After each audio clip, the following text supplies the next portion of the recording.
दोनों प्रभु की आवाज सुनेंगे। संसार के सब प्राणी उसका ही नाम लेंगे। धरती आकाश दोनों प्रभु की आवाज सुनेंगे। संसार के सब प्राणी उसका ही नाम लेंगे। धरती आकाश दोनों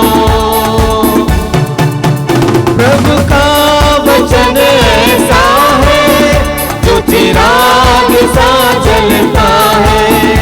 उन पर जो भी चलता है जीवन उसे मिलता है। प्रभु का वचन ऐसा है जो चिराग सा जलता है। उन पर जो भी चलता है जीवन उसे मिलता है। उसके नियम जो माने कभी भी न भटकेंगे। संसार के सब प्राणी उसका ही नाम लेंगे। धरती आकाश दोनों प्रभु की आवाज सुनेंगे। संसार के सब प्राणी उसका ही नाम लेंगे। धरती आकाश दोनों।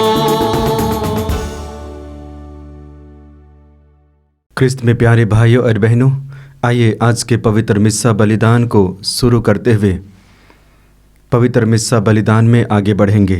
पिता और पुत्र और पवित्र आत्मा के नाम पर आमीन। हमारे प्रभु यीशु ख्रिस्त की कृपा, ईश्वर का प्रेम तथा पवित्र आत्मा का सहचर्य आप सबों को प्राप्त हो और आपकी आत्मा के साथ।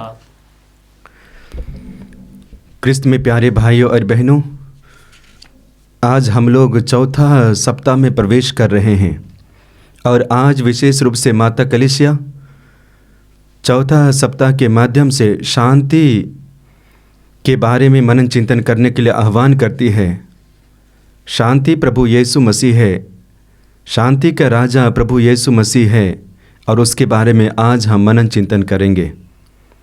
तो आइए इस पवित्र मिस्सा बलिदान में भाग लेने से पहले अपने आप को तैयार करें, अपने मन और हृदय को, ताकि जैसे जैसे प्रभु के करीब हम आ रहे हैं वैसे ही हम अपने मन और हृदय को तैयार कर पाएँ और बालक यीशु को अपने जीवन में स्वीकार कर पाए, ग्रहण कर पाए।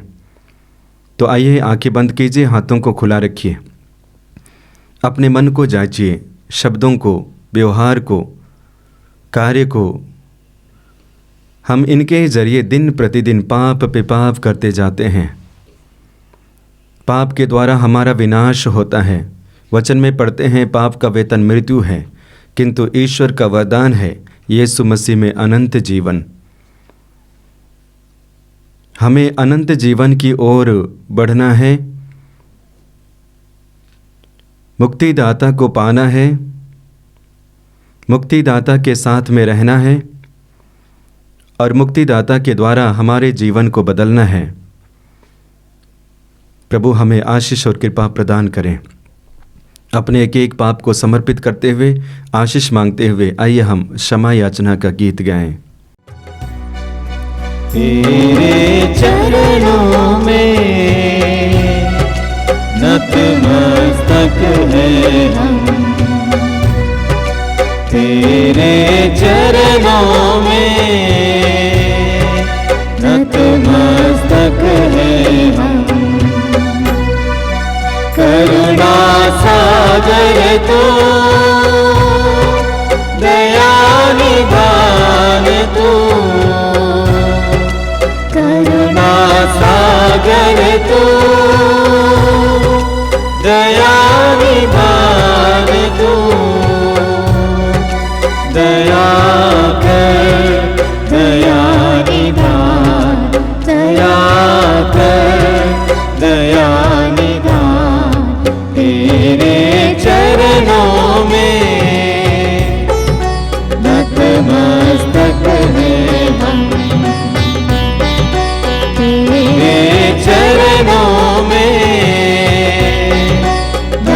नतमस्तक हैं हम। संकट मोचन तू, कृपा निधान तू, संकट मोचन तू, कृपा निधान तू। दया कर दया निधान, दया कर दया निधान।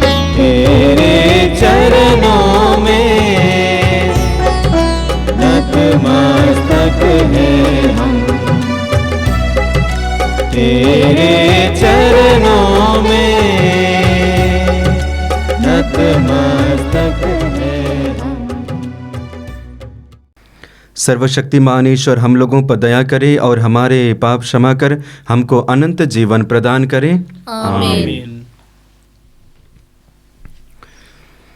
आइए कुछ पल मौन रहें। मौन रूप से अपने व्यक्तिगत निवेदन को प्रभु के चरणों पर समर्पित कीजिए। प्रभु हमें आशीष दे। हम प्रार्थना करें। हे प्रभु, स्वर्गदूत के संदेश द्वारा हम तेरे पुत्र ख्रिस्त के देह धारण का रहस्य जान गए हैं। हम तुझसे निवेदन करते हैं, तू अपनी कृपा हमारे हृदयों में प्रवाहित कर दे, ताकि हम उन्हीं ख्रिस्त के दुख भोग तथा क्रूस के द्वारा उनके पुनरुत्थान की महिमा तक पहुँच सके, जो तेरे तथा पवित्र आत्मा के संग एक ईश्वर होकर युगान युग जीते रहते और राज्य करते हैं। आमीन।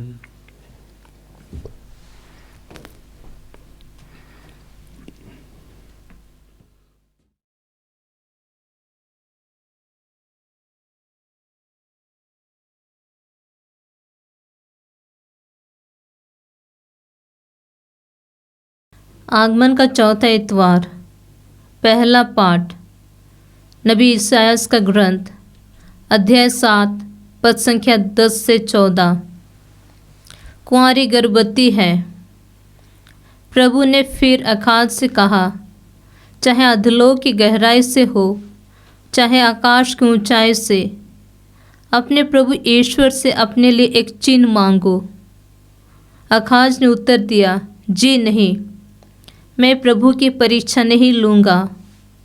इस पर उसने कहा, हे दाऊद के वंश, मेरी बात सुनो। क्या मनुष्यों को तंग करना तुम्हारे लिए पर्याप्त नहीं है, जो तुम ईश्वर के धैर्य की भी परीक्षा लेना चाहते हो? प्रभु स्वयं तुम्हें एक चिन्ह देगा, और वह यह है, एक कुंवारी गर्भवती है, वह एक पुत्र को प्रसव करेगी और उसका नाम इम्मानुएल रखेगी, जिसका अर्थ है प्रभु हमारे साथ है। यह प्रभु की वाणी है। ईश्वर को धन्यवाद। वचन तेरा है प्रभु, जीवन की ज्योति है। वचन तेरा है गुरु, अनंत जीवन है। वचन तेरा है प्रभु, जीवन की ज्योति है। वचन तेरा है गुरु, अनंत जीवन है। दिव्य वचन तेरा भक्ति से सुन लूंगा। मधुर वचन तेरा दिल से मैं मानूंगा। दिव्य वचन तेरा भक्ति से सुन लूंगा। मधुर वचन तेरा दिल से मैं मानूंगा। भूख मिटाता है अमर वचन तेरा। प्यास बुझाता है मीठा वचन तेरा। भूख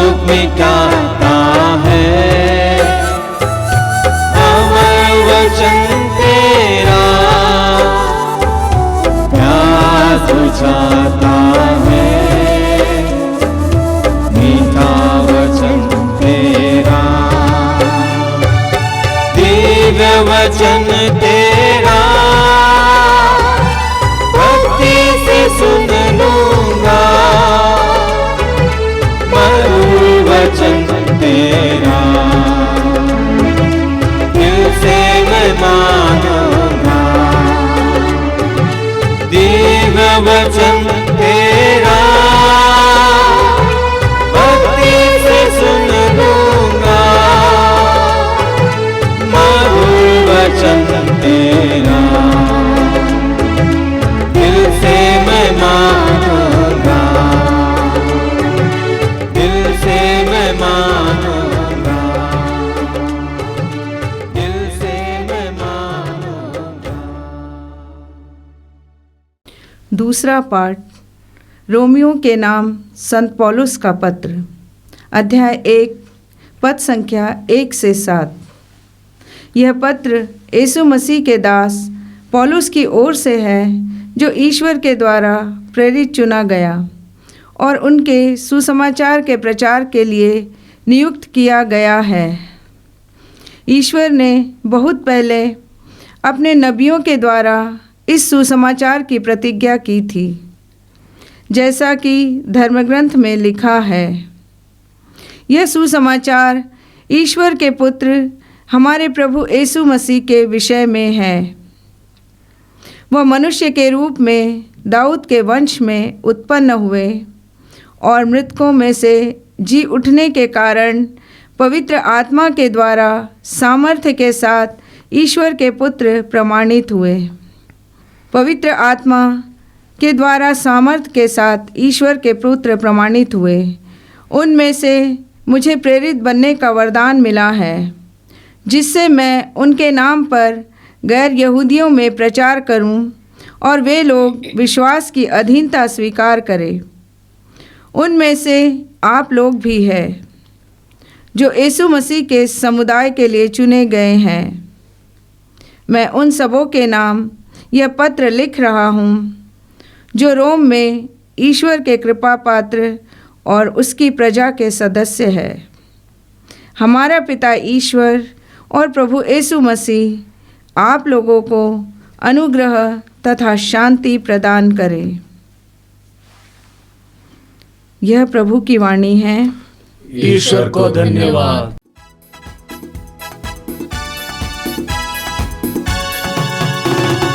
हालेलुया स्तुति गाए हम, यीशु की स्तुति गाए हम। हालेलुया स्तुति गाए हम, यीशु की स्तुति गाए हम। Hallelujah hallelujah hallelujah hallelujah hallelujah hallelujah. यीशु के पास आओ और मुक्ति को अपनाओ। यीशु के पास आओ और मुक्ति को अपनाओ। आशीष देगा, साथ मिलेगा, कभी नहीं छोड़ेगा। आशीष देगा, साथ मिलेगा, कभी नहीं छोड़ेगा। हालेलुया स्तुति गाए हम, यीशु की स्तुति गाए हम। हालेलुया स्तुति गाए हम, यीशु की स्तुति गाए हम। हालेलुया हालेलुया हालेलुया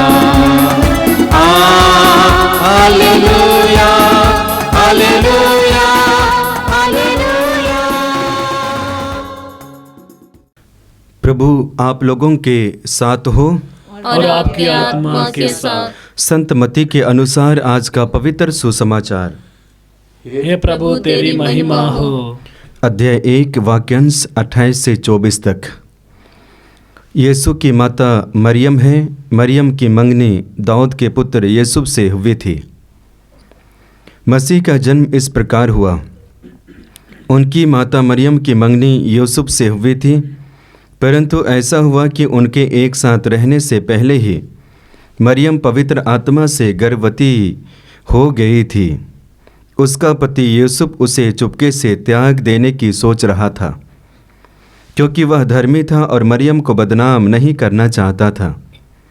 इस पर वह विचार कर ही रहा था कि उसे स्वप्न में प्रभु का दूत यह कहते हुए दिखाई दिया, हे यूसुफ दाऊद की संतान, अपनी पत्नी मरियम को अपने यहाँ लाने से नहीं डरिए, क्योंकि उसके जो गर्भ है वह पवित्र आत्मा से है। वह पुत्र को प्रसव करेगी और आप उसका नाम यीशु रखेंगे, क्योंकि वह अपने लोगों को उनके पापों से मुक्त करेगा। यह सब इसलिए हुआ कि नबी के मुख से जो प्रभु ने कहा था वह पूरा हो जाए। देखो, एक कुंवारी गर्भवती होगी और पुत्र प्रसव करेगी और उसका नाम इम्मानुएल रखा जाएगा, जिसका अर्थ है ईश्वर हमारे साथ है। यूसुफ नींद से उठकर प्रभु के दूत के आज्ञा अनुसार अपनी पत्नी को अपने यहाँ ले आया। यह प्रभु का दिव्य सुसमाचार है। हे क्रिस्त तेरी स्तुति हो।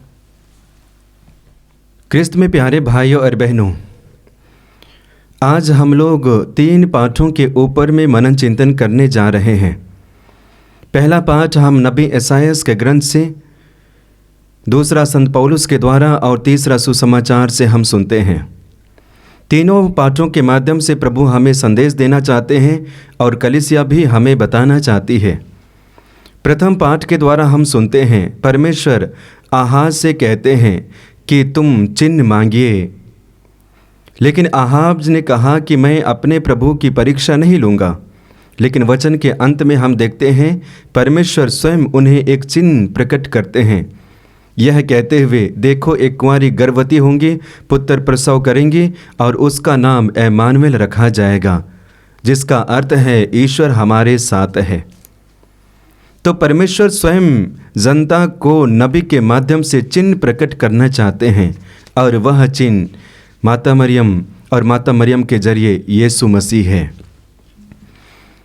क्रिस्त में प्यारे भाइयों और बहनों, परमेश्वर क्यों चिन्ह प्रकट करते हैं? यदि बीते हुए जीवन के बारे में देखा जाए तो परमेश्वर की जनता एक तरह से भटकी हुई जनता थी, अंधकार में जीने वाली जनता थी, ईश्वर से दूर जाने वाली जनता थी, सच्चे परमेश्वर को त्याग कर मूर्ति पूजा देवी देवताओं के पीछे जाने वाली जनता थी। और इसी भटके हुए जनता को एक सही मार्ग पे लाने के लिए परमेश्वर चिन्ह प्रकट करते हैं, ताकि उस चिन्ह को देखे, उसके ऊपर में विश्वास करे और उद्धार पाए। साधारण की बोलचाल की भाषा में देखा जाए तो चिन्ह के बारे में, चिन्ह एक तो आने वाले दिनों के बारे में प्रकट करता है, चिन्ह दिशा निर्देश करता है, चिन्ह यानी कि भविष्य के बारे में प्रकट करता है, रिजल्ट क्या होने वाला है। तो ठीक उसी प्रकार जब परमेश्वर ने कहा ये चिन्ह है ईश्वर का पुत्र यीशु मसीह, जिसका नाम इम्मानुएल है, जिसका अर्थ है ईश्वर हमारे साथ है, तो चिन्ह के जरिए प्रभु जनता से आह्वान करते हैं, विश्वास करो और विश्वास के द्वारा तुम्हारा उद्धार होगा। इस तरह से नबी यशायाह के माध्यम से परमेश्वर जनता को प्रकट करते हैं अपनी योजना के बारे में। वचन में पढ़ते हैं, नबी यशायाह का ग्रंथ अध्याय 9 वाक्य 1 से आगे पढ़ेंगे। वचन इस प्रकार है, अंधकार में भटकने वालों ने एक महती ज्योति देखी है, अंधकार में प्रदेश में रहने वालों पर ज्योति का उदय हुआ है। संकेत है यीशु मसीह के बारे में।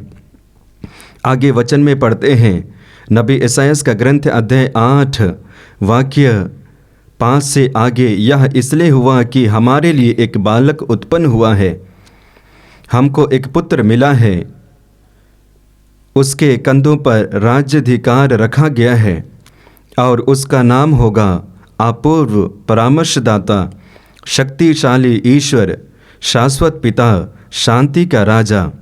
ये यीशु के बारे में इंगित करता है और संकेत करता है। तो आइए, पहला बिंदु, परमेश्वर हमें चिन्ह देते हैं, उसके जरिए हमें सही मार्ग पे चलने के लिए आह्वान करते हैं। दूसरे बिंदु पर हम मनन चिंतन कर सकते हैं, परमेश्वर के लिए सब कुछ संभव है। इस संसार में, इस पृथ्वी पर ऐसे कुछ भी चीज़ नहीं है जो परमेश्वर नहीं कर सकते हैं, सब कुछ कर सकते हैं। हालांकि हम मनुष्यों की दृष्टि से देखा जाए और हमारे अनुसार सोचा जाए तो सब कुछ असंभव सा लगता है मनुष्यों के लिए, लेकिन परमेश्वर के लिए सब कुछ संभव है। सुंदर उदाहरण हम पढ़ेंगे उत्पत्ति के ग्रंथ अध्याय 1 वाक्य 2 से आगे पढ़ते हैं। वहाँ पे वर्णन है, पृथ्वी सुनसान और उजाड़ थी, अतः गर्त पर अंधकार छाया हुआ था और सागर पर ईश्वर का आत्मा मंडराता था। और इसके बाद तुरंत परमेश्वर कहते हैं, आकाश हो जा, प्रकाश हो जा, पृथ्वी हो जा, और सब कुछ हो जाता है। यानी कि शून्य से सब कुछ को रचते हैं, शब्दों से सब कुछ को गढ़ते हैं। परमेश्वर के लिए सब कुछ संभव है। अब वही परमेश्वर माता मरियम के पास अपने दूत को भेजते हैं, गब्रिएल दूत। गब्रिएल जब माता मरियम के पास आता है, नमन करता है, प्रणाम प्रभु की कृपा पात्री, प्रभु आपके साथ है, और आगे ईश्वर की योजना को प्रकट करता है कि आप गर्भवती होंगे, पुत्र प्रसव करेंगी और उसका नाम ईसा रखेंगी। इस तरह से ईश्वर की योजना को परमेश्वर दूत के माध्यम से स्वयं प्रकट करते हैं। पवित्र आत्मा के द्वारा सब कुछ संभव है। लेकिन सुनने के बाद माता मरियम मनुष्यों की तरह सोचना शुरू करती है, क्या यह संभव है? मेरा संसार पुरुष से नहीं है, कतई नहीं हो सकता है। इस प्रकार के प्रश्नों से घेरी रहती है। लेकिन अंत में माता मरियम ने परमेश्वर पर विश्वास किया, उनकी योजना को स्वीकार की, और वचन के अनुसार हम देखते हैं माँ बनने के लिए तैयार हो जाती है और कहती है, देख मैं प्रभु की दासी हूँ, आपका कथन मुझ में पूरा हो। तो पवित्र आत्मा के द्वारा प्रभु अपनी योजना को प्रकट किए, संभव किए। तो इस तरह से हम देखते हैं वचन के जरिए हमें संकेत मिलता है कि परमेश्वर के लिए कुछ भी असंभव नहीं है। जो चाहते हैं वही करते हैं, जो उनकी योजना में है वही प्रकट करते हैं। तो क्रिस्त में प्यारे भाइयों और बहनों, सिर्फ माता मरियम ही परमेश्वर के द्वारा चुनी गई नहीं थी, बल्कि आप भी माता मरियम के सदृश चुने गए हैं। एक एक विश्वासी माता मरियम के जैसे चुने गए हैं। बस हमें स्वीकार करना है, अनुभव करना है। माता मरियम के अनुसार हमें कहना है, देख मैं प्रभु की दासी हूँ, आपका कथन मुझ में पूरा हो। जब हम प्रभु की योजना के लिए लालायित होंगे, इच्छित होंगे, निश्चय ही परमेश्वर अपनी योजना को हमारे जीवन में प्रकट करेंगे। तीसरे बिंदु पर हम मनन चिंतन करेंगे, वह यह है, संत पौलुस बताते हैं कि हर एक कोई परमेश्वर के द्वारा चुने गए हैं। आप भी चुने गए हैं, मैं भी चुना गया हूँ, और एक एक विश्वासी और भक्त परमेश्वर के द्वारा चुने गए हैं। और जो परमेश्वर जिनको चुनते हैं, परमेश्वर उन्हें कभी पीछे हटने नहीं देते हैं, बल्कि सदा उनके साथ रहते हैं। चुने जाने के बावजूद भी मनुष्य, व्यक्ति, हम सभी मनुष्यों की दृष्टि से देखना शुरू करते हैं, और इसलिए हमारे सामने सब कुछ असंभव लगता है और हम ईश्वर की योजना को न कहते हुए पीछे हटना चाहते हैं। सुंदर उदाहरण बाइबल में हम पढ़ते हैं। माता मरियम के बारे में ही देखिए, शुरुआत में कई प्रकार के प्रश्न पूछना शुरू की। ठीक उसी प्रकार योना नबी के बारे में देखिए, परमेश्वर के द्वारा चुने गए थे, फिर भी पीछे हटना शुरू किया। बाकी नबियों के बारे में देखिए, परमेश्वर ने मूसा से कहा था, मूसा मैं तुम्हें राजा फिरौन के पास में भेजता हूँ, जाओ। लेकिन मूसा ने कहा, मुझसे होने वाला नहीं है, लेकिन कहा जाओ, मैं तुम्हारे साथ रहूँगा। ठीक उसी प्रकार परमेश्वर नबी यिर्मयाह को चुनते हैं। यिर्मयाह से कहा, जाओ मैं तुम्हें भेजता हूँ, लेकिन यिर्मयाह ने कहा था, मैं बालक मात्र हूँ, मैं ढंग से बोल नहीं पाता हूँ, और इसलिए मैं जाने के लिए तैयार नहीं हूँ। ठीक उसी प्रकार जोशुआ से परमेश्वर ने कहा था, जोशुआ अब इस जनता को प्रतिज्ञात देश लेने का कार्य तुम करोगे। लेकिन वही जोशुआ परमेश्वर की बातों को सुनकर पीछे हटना चाहते थे, लेकिन परमेश्वर कभी पीछे नहीं हटे। लेकिन परमेश्वर उनको तैयार करते हैं, उनको समझाते हैं, पर्याप्त वरदान देते हैं, और वरदान के द्वारा परमेश्वर की योजना को समझ पाते हैं। और यही लोग जो पीछे हट रहे थे अब आगे बढ़ना शुरू करते हैं। क्रिस्त में प्यारे भाइयों और बहनों, हमारी कहानी भी यही है, हमारा स्वभाव भी यही है कि हम परमेश्वर की बातों को सुनकर कभी कभी पीछे हट जाते हैं, सोचना शुरू करते हैं। एक तरह से दर्शाता है हमारा विश्वास अल्प है। तो आइए वचन के माध्यम से हम संदेश लें कि प्रभु हमें चुने हैं, निश्चय ही हमें कभी छोड़ेंगे नहीं। प्रभु हमें चुने हैं, निश्चय ही परमेश्वर हमारे साथ साथ चलेंगे। वचन में हम लोगों ने सुना एमानुएल अर्थात ईश्वर हमारे साथ रहेंगे। आगे वचन में पढ़ते हैं मत्ती के सुसमाचार अध्याय 28 वाक्य 20 में प्रभु यीशु मसीह कहते हैं, संसार के अंत तक मैं सदा तुम्हारे साथ रहूँगा। नबी यशायाह का ग्रंथ अध्याय 41 वाक्य 10 में पढ़ेंगे। वहाँ पे परमेश्वर कहते हैं, डरो मत, मैं तुम्हारे साथ हूँ, चिंता मत करो, मैं तुम्हारा ईश्वर हूँ, क्योंकि मैं तुम्हारे साथ रहने वाला हूँ। तो इस तरह से परमेश्वर हम चुने हुए लोगों के साथ रहते हैं। तो हमें प्रभु पर विश्वास करने की आवश्यकता है और विश्वास करने के बाद लोगों को बताने की आवश्यकता है। तो जैसे कि हम लोग चौथा सप्ताह में ऑलरेडी प्रवेश कर चुके हैं, हमारे पास समय बहुत कम है। तो आइए हम अपने विश्वास को बढ़ाएं, भरोसा को बढ़ाएं और विशेष करके पवित्र आत्मा का अभिषेक के लिए पुनः प्रार्थना करें, क्योंकि जब पवित्र आत्मा हमारे जीवन पर प्रवेश करता है, हमारे लिए सब कुछ संभव हो जाता है।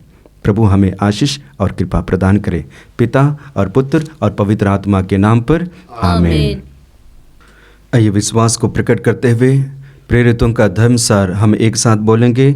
मैं सर्वशक्तिमान पिता, स्वर्ग और पृथ्वी, सब दृश्य और अदृश्य वस्तुओं के सृष्टिकर्ता एक ही ईश्वर में विश्वास करता हूँ। मैं ईश्वर के इकलौते पुत्र एक ही प्रभु यीशु ख्रिस्त में विश्वास करता हूँ, जो सभी युगों के पहले पिता से उत्पन्न है। वह ईश्वर से उत्पन्न ईश्वर, प्रकाश से उत्पन्न प्रकाश, सच्चे ईश्वर से उत्पन्न सच्चा ईश्वर। वह बनाया हुआ नहीं है बल्कि उत्पन्न हुआ है। वह पिता के साथ एक तत्व है, उसी के द्वारा सब कुछ सृष्ट हुआ है। वह मनुष्यों के लिए और हमारी मुक्ति के लिए स्वर्ग से उतरा और पवित्र आत्मा के द्वारा कुंवारी मरियम से ये धारण कर मनुष्य बना।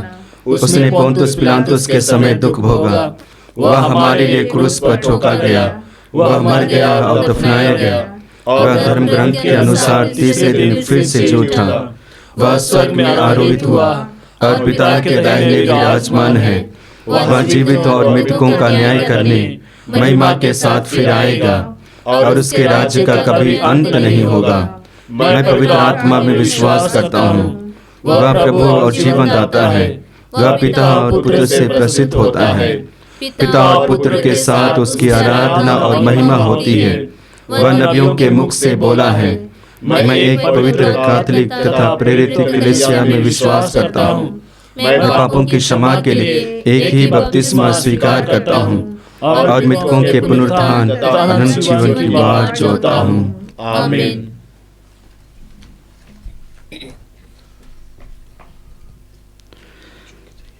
प्रिय भाइयों और बहनों, हम बड़ी उत्सुकता से अपने प्रभु यीशु के आगमन की प्रतीक्षा कर रहे हैं। आइए हम भक्ति भाव से उनकी दया की याचना करें।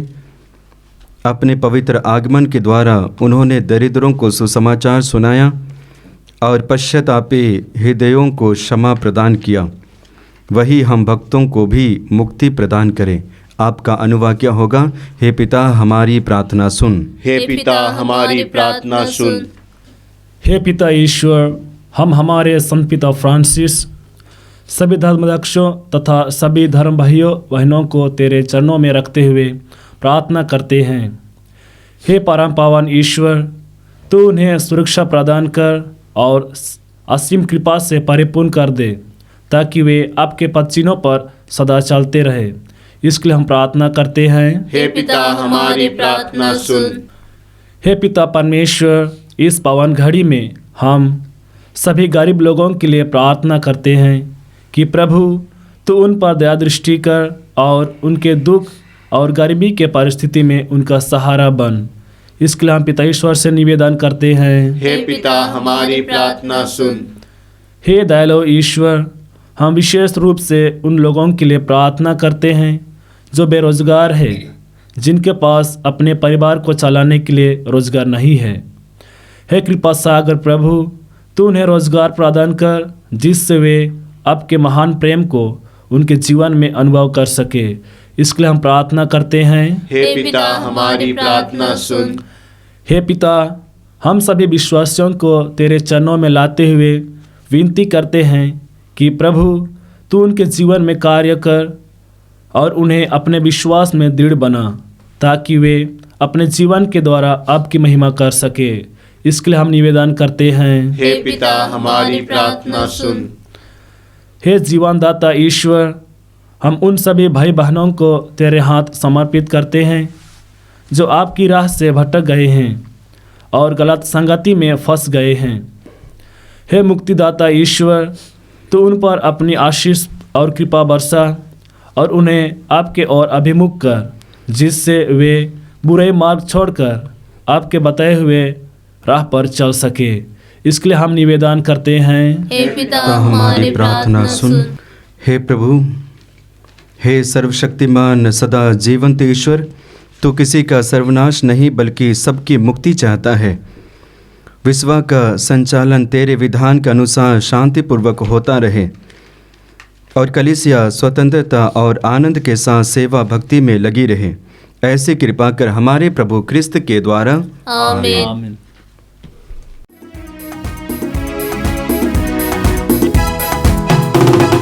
ले ले प्रभु जीवन अर्पण है तेरे नाम, जीवन के सुख दुख को अर्पित कर तुझे प्रणाम। ले ले प्रभु जीवन अर्पण है तेरे नाम, जीवन के सुख दुख को अर्पित कर तुझे प्रणाम। ले ले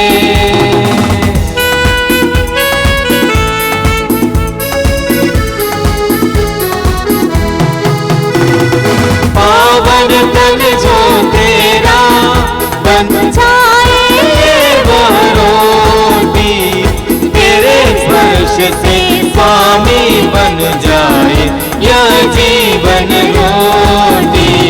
पावन तन जो तेरा बन जाए वह रोटी, तेरे स्पर्श से स्वामी बन जाए जीवन रोटी।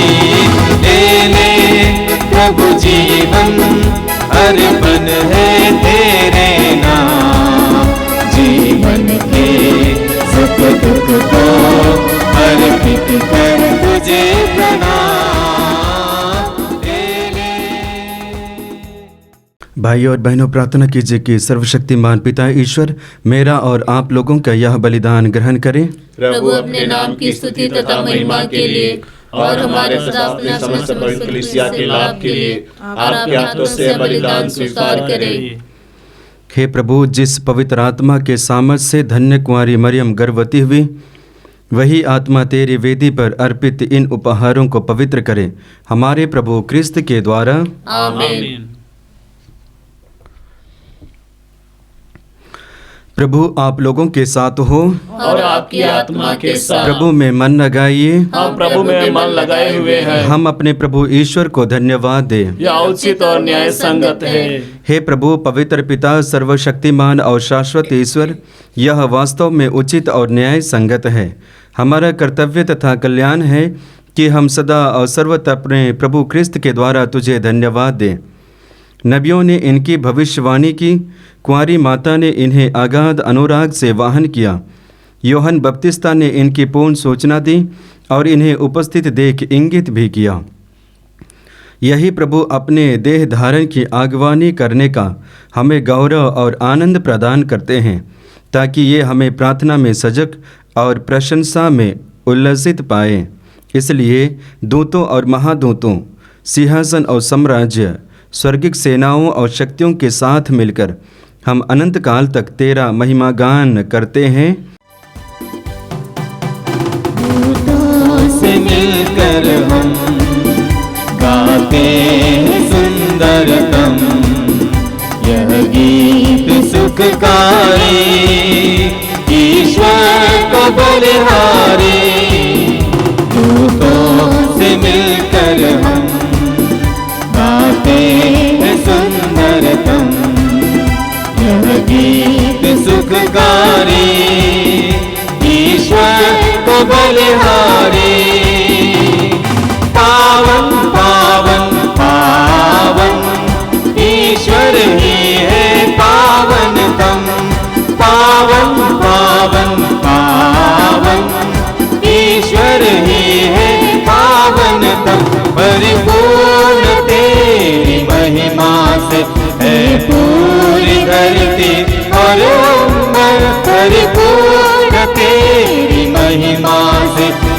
पूरी धरती और अंबर गाते हैं मिलकर होसाना, दूतों के संग होसाना, गाते हैं मिलकर होसाना, दूतों के संग होसाना। दूतों से मिलकर हम गाते हैं सुंदरतम यह गीत सुखकारी, ईश्वर को बलिहारी। है धन्य वो जो आया है और ईश्वर से वो पाया है धन्य वो जो आया है उसे ईश्वर से ही पाया है। सतत वचन वो लाया है, सभी के मन को भाया है। सतत वचन वो लाया है, सभी के मन को भाया है। दूतों से मिलकर हम गाते हैं सुंदरतम यह गीत सुखकारी, ईश्वर को बलिहारी। दूतों से मिलकर हम पवित्र मिस्सा बलिदान के महत्वपूर्ण भाग में प्रवेश किए। आइए हम अपने आप को तैयार करें। हे प्रभु, तू वास्तव में पवित्र है, सारी पवित्रता का स्रोत है। हम तुझसे प्रार्थना करते हैं, तू इन उपहारों को अपनी आत्मा के संस्पर्श से पवित्र कर दे कि ये हमारे प्रभु यीशु क्रिस्त के शरीर तथा रक्त बन जाए। जब वे स्वेच्छा से मृत्यु के लिए सौंपे गए, उन्होंने रोटी ली, तुझे धन्यवाद दिया और रोटी तोड़कर उसे अपने शिष्यों को देते हुए कहा, तुम सब इसे लो और इसमें से खाओ, क्योंकि यह मेरा शरीर है जो तुम्हारे लिए बलि चढ़ाया जाएगा।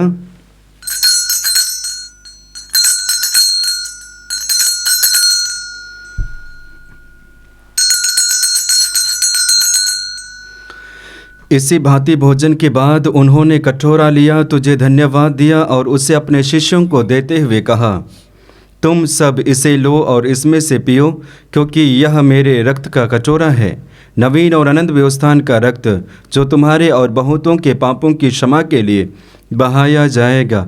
तुम मेरे स्मृति में यह किया करो।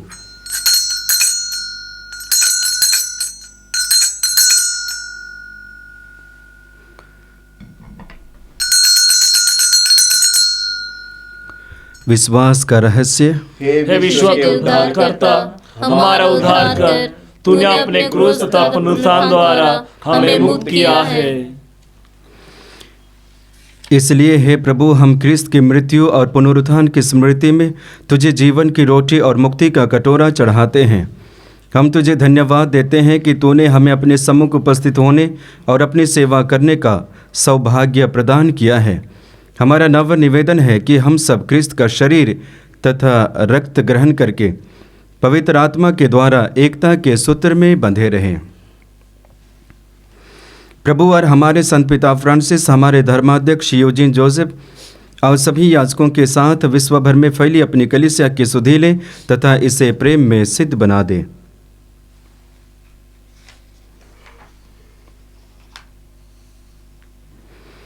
हमारे उन भाई बहनों की भी सुधि ले जो पुनरुत्थान की आशा में परलोक सिधा चुके हैं, उन्हें और सभी मृतकों को अपने दर्शन का सौभाग्य प्रदान कर।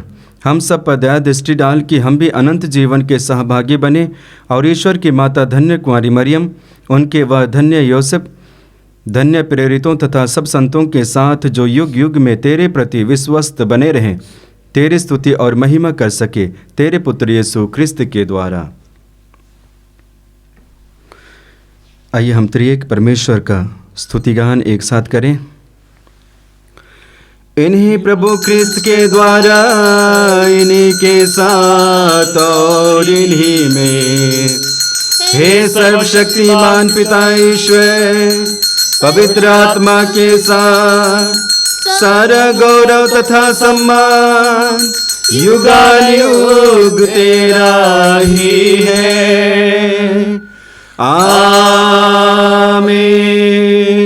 आमीन आमीन।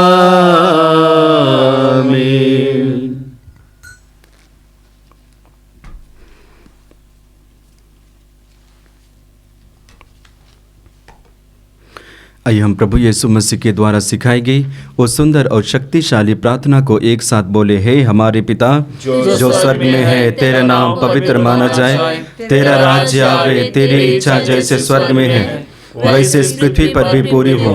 हमारा प्रतिदिन का आहार आज हमें दे और हमारे अपराध हमें क्षमा कर जैसे हम भी अपने अपराधियों को क्षमा करते हैं, और हमें परीक्षा में ना डाल परंतु बुराई से बचा।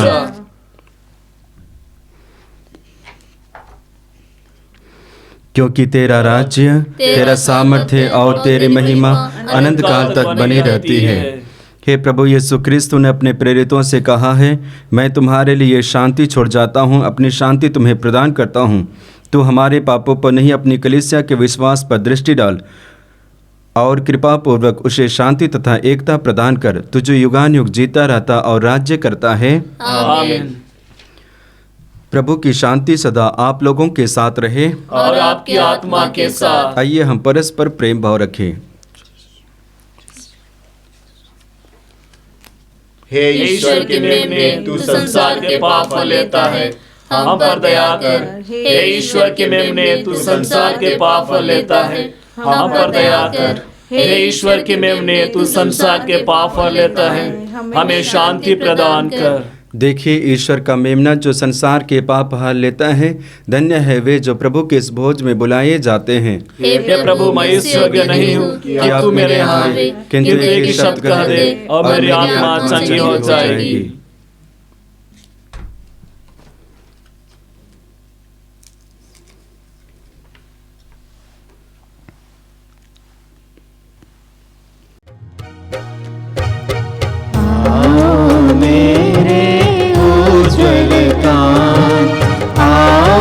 सुंदर स्निग्ध प्रशांत आओ मेरे उज्ज्वल कांत, आओ सुंदर स्निग्ध प्रशांत आओ आओ आओ आओ। मुग्ध मुदित नयनों में अमृत हर्ष में तुम आओ, मुग्ध मुदित नयनों में अमृत हर्ष में तुम आओ। नित नित नव नव रूपों में मेरे प्रियतम तुम आओ आओ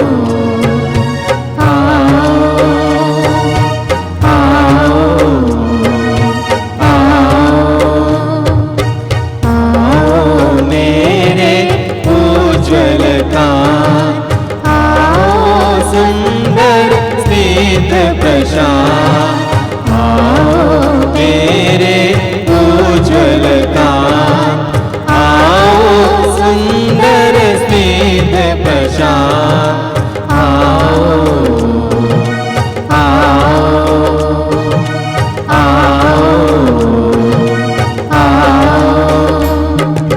प्रभात की नव किरणों में मंद पवन में तुम आओ, प्रभात की नव किरणों में मंद पवन में तुम आओ। नित नित नव नव रूपों में मेरे प्रियतम तुम आओ आओ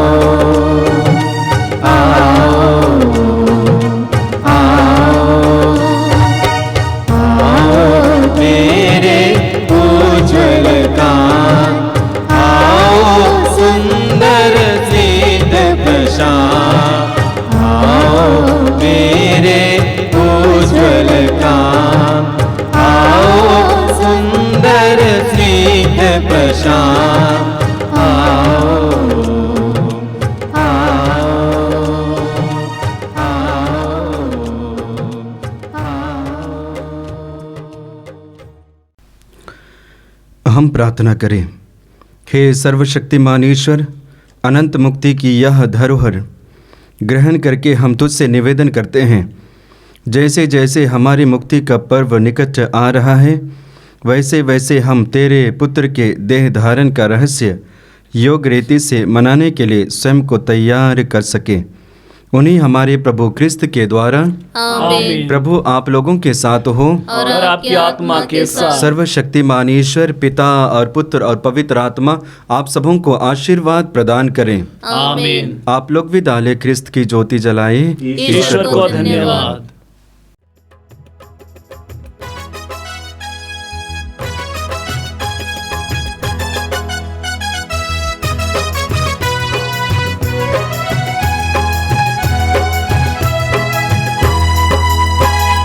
मिलके चले हम संसार में, यीशु मसीह के दूत बने।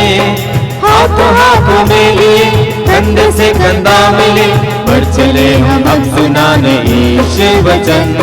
मिलके चले यीशु जी के शिष्य हम सभी बढ़ चले, जाए हम सुनाने वचन।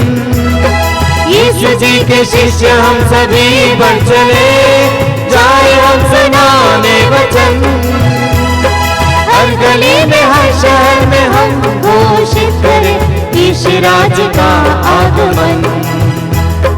मिलके चले हम संसार में, यीशु मसीह के दूत बने। हाथ हाथ में लिए, कंधे से कंधा मिले, बढ़ चले हम अब सुनाने यीशु वचन। मिलके चले।